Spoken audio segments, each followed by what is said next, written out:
आता पेट्रोलचा खर्च विसरा, घरी आणा इलेक्ट्रिक स्टायलिस्ट इलेक्ट्रिक गाडी। 100% भारतीय बनावटीची इलेक्ट्रिक्स ईव्ही इलेक्ट्रिक गाडी आता उपलब्ध।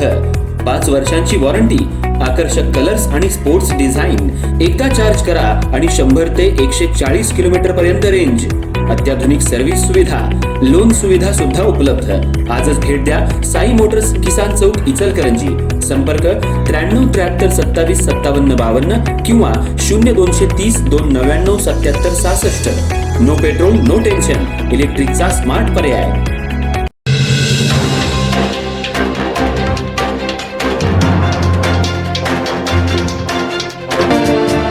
हातकणंगले कोरोची मार्गे इचलकरंजी शहरात प्रवेश करताना पंचरत्न मंगल कार्यालयासमोर स्वागत कमानीला हिंदू हृदय सम्राट शिवसेना प्रमुख स्वर्गीय बाळासाहेब ठाकरे प्रवेशद्वार असं नामकरण करण्यात यावं, तसंच या कमानीचं आकर्षक आणि सुशोभीकरण करण्यात यावं अशा मागणीचं निवेदन शिवसेना उद्धव बाळासाहेब ठाकरे पक्षाच्या वतीनं महापौर उदय धातुंडे यांना देण्यात आलं।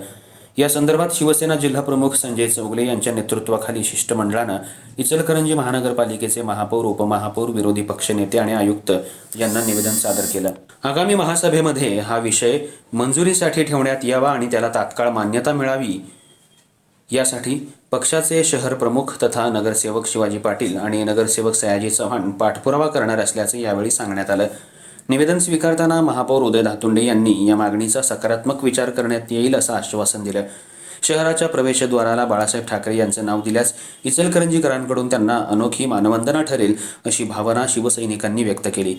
शिवसैनिकांनी मांडलेल्या भूमिकेनुसार 2026-27 हे वर्ष हिंदू हृदय सम्राट स्वर्गीय बाळासाहेब ठाकरे यांचं जन्मशताब्दी वर्ष आहे। त्यामुळं या विशेष वर्षानिमित्त शहराच्या प्रमुख स्वागत कमानीला त्यांचं नाव देणं ही केवळ नामकरणाची बाब नसून त्यांच्या विचारांना आणि कार्याला अभिवादन ठरेल असं मत व्यक्त करण्यात आलं। बाळासाहेब ठाकरे यांनी महाराष्ट्राच्या राजकारणात आणि समाज जीवनात मोठा प्रभाव निर्माण केला। मराठी माणसाच्या हक्कांसाठी त्यांनी उभारलेली चळवळ आणि हिंदुत्वाची विचारधारा यामुळे त्यांना राज्यभरात मोठा जनाधार मिळाला। त्यामुळे इचलकरंजी सारख्या औद्योगिक आणि राजकीय दृष्ट्या महत्त्वाच्या शहराच्या प्रवेशद्वाराला त्यांचं नाव देण्याची मागणी योग्य असल्याचं शिवसेना पदाधिकाऱ्यांचं म्हणणं आहे। यावेळी उपजिल्हा प्रमुख मलकारी लवटे, माजी शहर प्रमुख धनाजी मोरे, शिवसेना शहर प्रमुख तथा नगरसेवक शिवाजी पाटील, नगरसेवक सयाजी चव्हाण, माजी नगरसेवक मनोज भाट, महिला आघाडी उपजिल्हा संघटिका मंगलताई मुसळे, स्नेहल मस्के, लक्ष्मी बुर्ले, मधुमती खराडे, युवा सेनेचे बाबासाहेब जाधव, चेतन आगलावे यांच्यासह आजी पदाधिकारी, शिवसैनिक आणि युवा सैनिक मोठ्या संख्येनं उपस्थित होते। या मागणीमुळे आगामी महासभेत शहराच्या स्वागत कमानीच्या नामकरणाचा विषय चर्चेचा ठरणार असून महापालिका प्रशासन यावर कोणता निर्णय घेते यावर आता शहरवासियांचं लक्ष लागून राहिलंय।